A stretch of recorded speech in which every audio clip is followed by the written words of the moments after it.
Gate पर, bed पर और डेट पर, तारीख पर,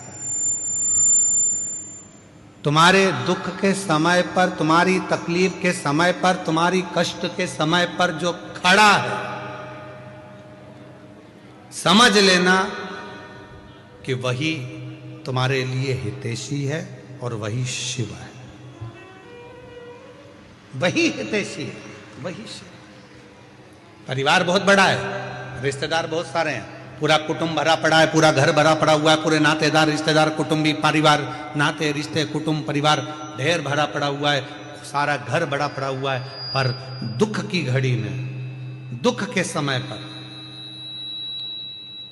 तकलीफ की घड़ी में कोई बहुत बड़ा कष्ट आकर खड़ा हो गया और बहुत बड़ी तकलीफ आकर खड़ी हो गई, और उस दुख की घड़ी में अगर दरवाजे पर कोई अपना आकर खड़ा हो जाए तो समझ लेना कि सारे रिश्तेदारों में सबसे श्रेष्ठ रिश्तेदार वही है जो दुख की घड़ी में हमारे गेट पर खड़ा। एक विश्वास, एक दृढ़ता। जब शिव से कहें, बोले, तो शिव उसको स्वीकार करता।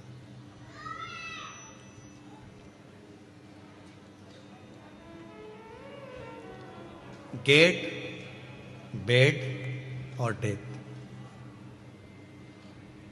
तीन है।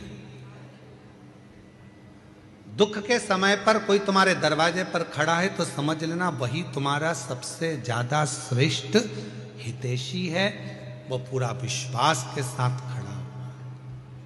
कई लोग परिवार के भी ऐसे होते हैं, रिश्तेदार नातेदार ऐसे होते हैं, कुटुंबी परिवार वाले ऐसे होते हैं कि जैसे ही कोई दुख का समय आता है, तकलीफ की घड़ी आती है, किसी के यहाँ मालूम पड़े कोई ईडी का, इनकम का कोई फालतू की बात, कोई केस, कोई थाना, कोई कचहरी, कोई चीज हो जाती है तो लोग उसके दरवाजे पर जाते ही पहुंचते।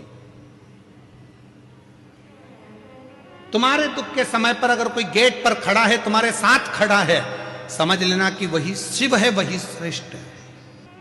पहले नंबर पर गेट, दूसरे नंबर पर बेड। तुम्हारी बीमारी के समय पर, तकलीफ के समय पर, शरीर में रोग के समय पर, हॉस्पिटल में बेड पर पड़े हुए हो, घर पे पलंग पर पड़े हुए हो और कोई तुम्हारे बेड के पास खड़ा है तो समझ लेना वही तुम्हारे लिए श्रेष्ठ है। बाकी के जितने हैं वो सब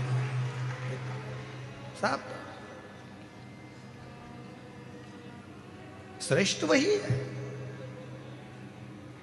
कौन कौन है परिवार में?